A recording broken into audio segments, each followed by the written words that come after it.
आज हम बात कर रहे हैं फसलों के कटाई के लिए प्रकृति और पशुधन के प्रति आभार व्यक्त करने का पर्व सोहराय के बारे में।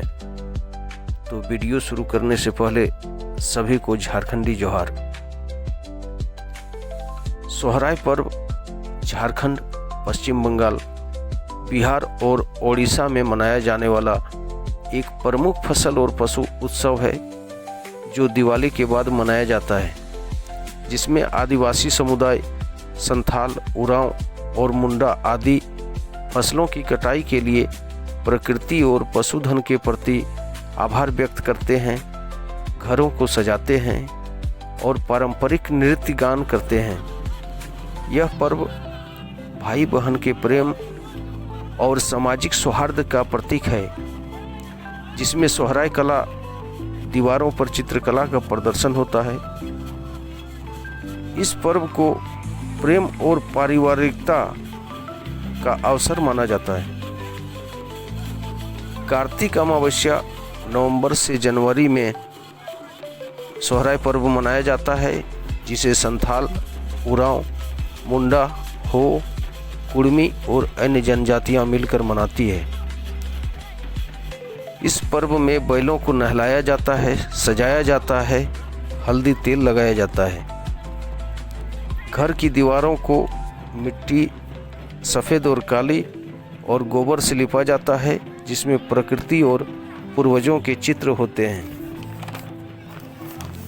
सोहराय पर्व में साल वृक्ष की भी पूजा होती है। लोग अपने घर के दरवाजे पर साल की डाली को खूंटा बनाकर उसमें बैल को बांधते हैं, वह पूजा की जाती है। इस पर्व में 7 प्रकार के अनाजों से विशेष पकवान कुहड़ी बनता है, जिसे हांडिया या चावल का पेय के साथ खाया जाता है। इस पर्व में ढोल मांदर के साथ पारंपरिक नाच गाना होता है, जिसे ओहिरा या सोहराय गीत कहते हैं। भाई अपनी बहन को इस पर्व में मायके से बुलाते हैं और साथ मिलकर मनाते हैं। यह पर्व अटूट रिश्ते का भी प्रतीक है। सोहराय पर्व आदिवासी संस्कृति, प्रकृति प्रेम और पारिवारिक संबंधों का अद्भुत संगम है, जो उनकी समृद्ध विरासत को दर्शाता है। दीवारों पर जो चित्र बनते हैं, यह सोहराय कला 1000 से 4000 ईसा पूर्व से चली आ रही है। यह ज़्यादातर गुफाओं में प्रचलित थी, लेकिन बाद में मिट्टी की दीवारों वाले घरों में प्रचलित हुई। यह पर्व 3 दिनों तक चलता है। पर्व की शुरुआत बुधवार को नहाने से होती है, फिर गोठ पूजा और जाले पूजा जैसी रस्में होती है। प्रकृति व पूर्वजों का आशीर्वाद मांगा जाता है। गोठ पूजा, एक मैदान में चावल का ढेर बनाकर एक अंडा रखा जाता है। पशुओं को अंडे के पास जाकर छोड़ा जाता है। जिस पशु के पैर से अंडा टूटता है उसे शुभ माना जाता है और उसकी पूजा की जाती है। हाको काटकम अर्थात मछली पकड़ना।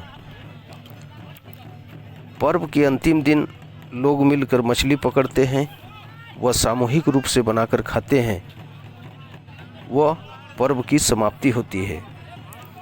हमें ज़रूरत है जनजातीय कला एवं संस्कृति को समझने का और जनजातीय कलाएं विलुप्त न हो, यह जिम्मेवारी लेने का, ताकि नई पीढ़ी के माध्यम से यह परंपरा जीवित रहे और आगे बढ़े। जानकारी अच्छी लगी हो तो वीडियो को लाइक और सब्सक्राइब करें। आपका होस्ट RK सिंह।